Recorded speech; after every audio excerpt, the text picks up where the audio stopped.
লাঠি ছিল, এই মরা মাতার খুলির ভিতরে কানের ভিতরে লাঠি ঢুকানোর চেষ্টা করল, কিন্তু এই মাতার খুলির কানের ভিতরে লাঠি ঢুকলো না। তখন ওটা ফিকে মারলেন।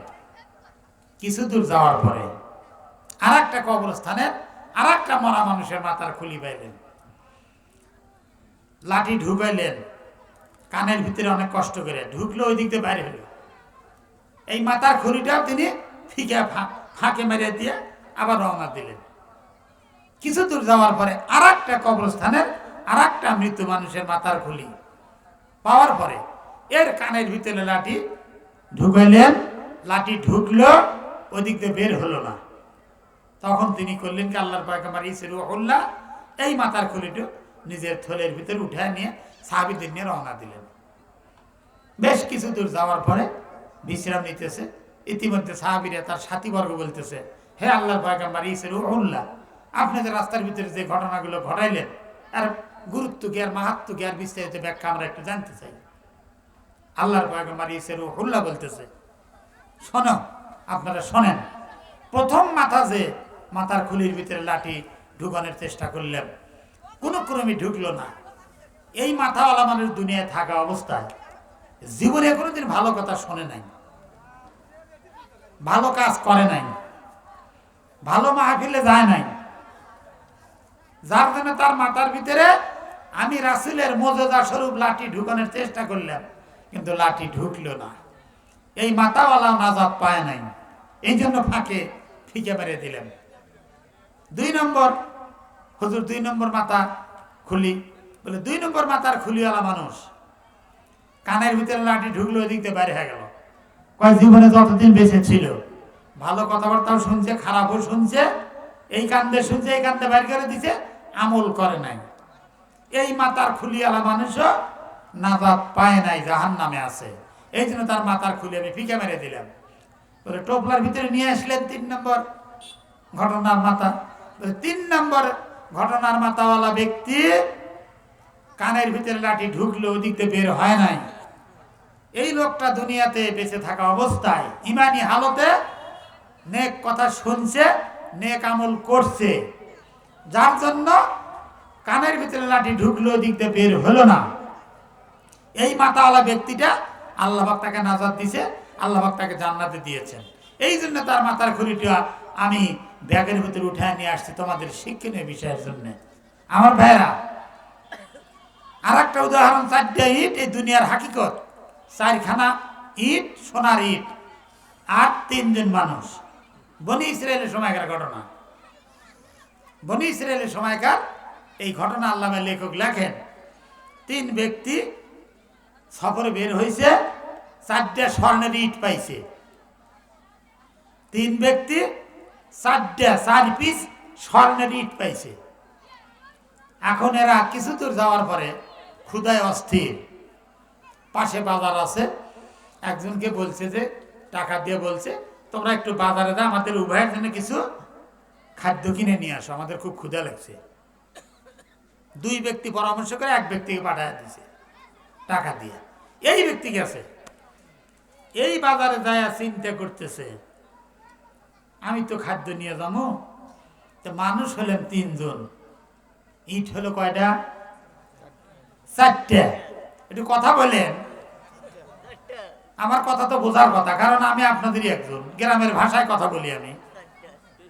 ওয়াজ ইনশাল্লাহ করবে, প্রধান মেহমান আছে। ইট হলো 4 পিস, মানুষ হলো কয়জন? 3 জন। এখন যে খাদ্য কিনতে গেছে চিন্তা করতেছে, মানুষ 3 জন, স্বর্ণের ইট হলো 4 পিস, ভাগ করাও তো ভাগ।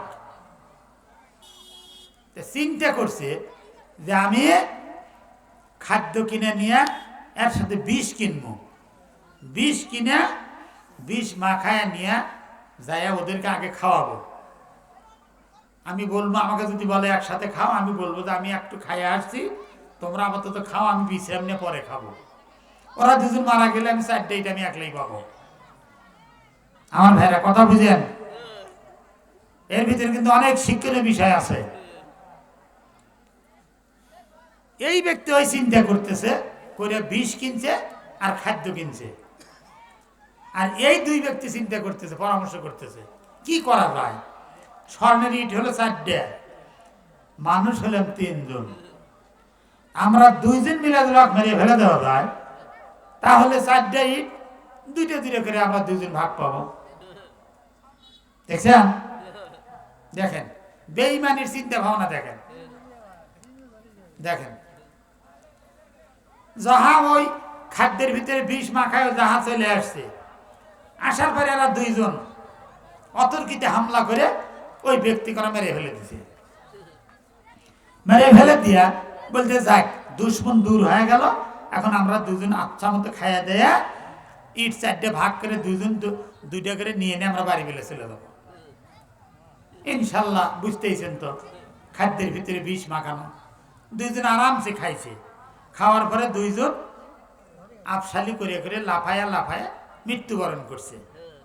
করার পরে 3টা লাশ পড়ে আছে আর 4টে স্বর্ণের ইট পড়ে আছে।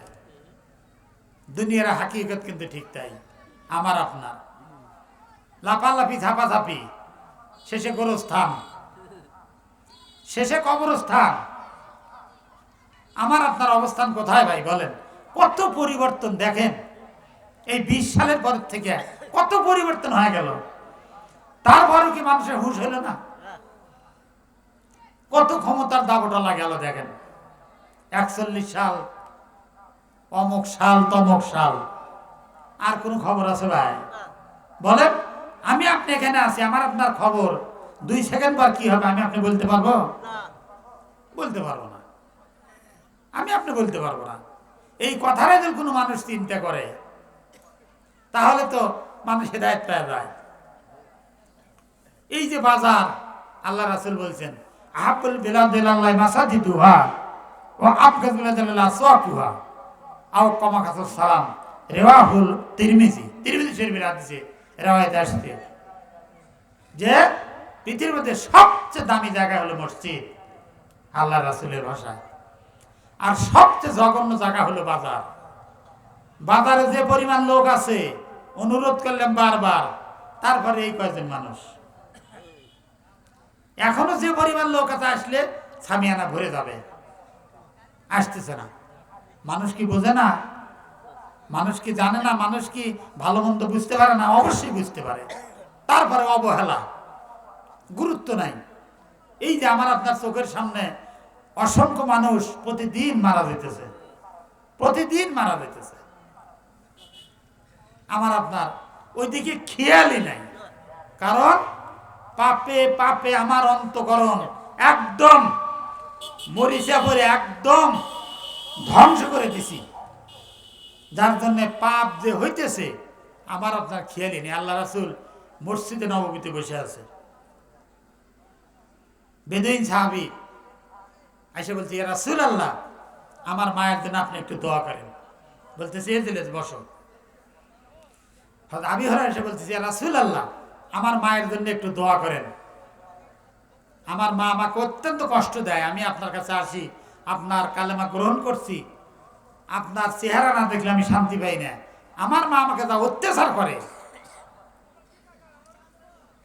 আল্লাহ পাকের আরেক বান্দা বেদুইন সাহাবী এসে বলছে ইয়া রাসূলুল্লাহ, আমার বিবি অসুস্থ, আপনি একটু দোয়া করেন। আল্লাহ রাসূল এই জিনিস বসো। সবাই কি বসতে বললেন, সবাই বসলো। ইতিমধ্যে এক ব্যক্তি বলতেছে ইয়া রাসূলুল্লাহ, মানুষ দোয়া চায় আপনার কাছে, আমরা অনেকে দোয়া চাইলাম, দোয়া কি কম বাড়া হয়? আল্লাহ রাসূল বলতেছে নাজারা সামাই ওয়াল আরদ, হাদিসটা বড়, আমি সংক্ষেপে খালি একটা ইবারত বললাম। তোমরা আকাশের দিকে তাকাও, কি দেখতেছো বলে? সূর্য, চন্দ্র। চন্দ্র সূর্য আলো কি পৃথিবীর কোথাও কম বাড়া হয়? বলে না, কম বাড়া হয় না। কি ভাবে? সমান ভাবে। বলে কোন মানুষ যদি কোনো মানুষের কাছে দোয়া চায়, আর কোন মুমিন মুমিনাত যদি প্রত্যেক মুমিন মুমিনাতের জন্য আল্লাহ পাকের কাছে দোয়া করে, আল্লাহ পাকের মালাইকাতুস সাইয়্যিরা, ভ্রমণকারী রহমতের অসংখ্য ফেরেশতা থাকে, তারা এই বান্দাদের দোয়াগুলো মৃত্যুদের ওই মাইয়াতদের কবরে বৃষ্টির মতো আল্লাহ পাকের রহমতের ফেরেশতারা পৌঁছায়া দেয়। সুবহানাল্লাহ। আমার ভাইরা, আজ ভিটার ছড়া এই মসজিদকে কেন্দ্র করে মাহফিল। আপনারা জানেন এই মসজিদ যারা প্রতিষ্ঠাতা করেছিল ভাই, তারা অধিকাংশ মানুষই দুনিয়া ছেড়ে চলে গেছে। মরহুম আকবর মন্ডলের জায়গায় মসজিদ, জমিতে মসজিদ, সে নাই। সোনাউল্লাহ মামা সেও মারা গেছে দেখেন। এবং এই পাড়াতে এই যে সানমিয়ার বাপ আফসার আমাদের মুরব্বী, তারপরে আরো অনেকই মারা গেল। এখন আছে আমাদের মধ্যে মুরব্বী বক্কার মন্ডল মামা আছে।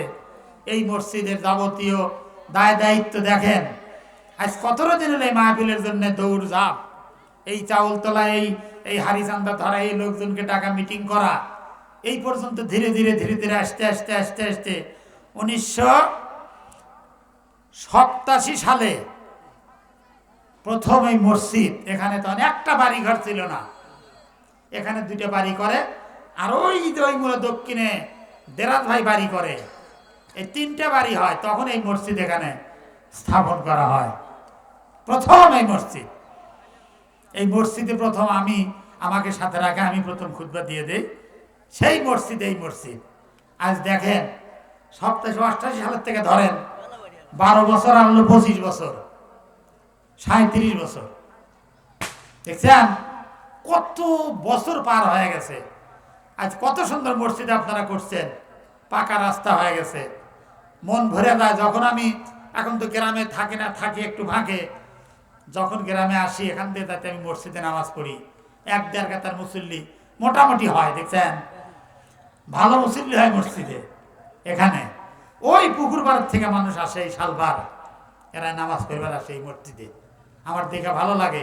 এতে আসরুদ্দি কাকা, আলিমুদ্দি কাকা, আমার এই যে ভাইস্তে রবিউল কাকা, তারপরে যে ইনুস ভাই, ওরা ওই 5 ওয়াক্ত নামাজ আমি দেখি এই মসজিদে এসে পড়ে। এই যে আশরাফ আলী ভাই, আর ওই যে সব মারা গেল, আমি নাম মনে নাই, তারপরে এই যে রাজ্জাক ভাই আসে, ওই সেই পুকুর পাড়ার থেকে আসে এই মসজিদে। কত সুন্দর মসজিদ। আল্লাহ পাক এখানে আপনাদের আমাদের ভাগ্যে লাগছে। যে এলাকায় মসজিদ মাদ্রাসা হয় ওই এলাকায় আল্লাহ পাকের খাস রহমত নাজিল হয়। আজ 20 বছর আগের চিত্র দেখেন, 15 বছর আগের চিত্র দেখেন, আর এখনকার চিত্র দেখেন। আল্লাহ পাক আপনাদের আমাদের উপরে সুদিন ফিরে নিয়ে আসছে। আজ অভাবী মানুষ আর নাই, গরিব মানুষ আর কিন্তু নাই সমাজে। দেখেন আল্লাহ পাক সবাইকে, এই যে বাড়িতে বসে খানা খেলেন, কি সুন্দর বাড়ি করছে দেখছেন, কি গর্জিয়াস বাড়ি করছে, দেখেই মানে আশ্চর্য। এত ভালো লাগলো, মানে এত খুশি হলাম। দেখেন এই সমস্ত সলবল কিছুদিন আগে তাকর থাকলো, কাম করলো মানুষের বাড়ি,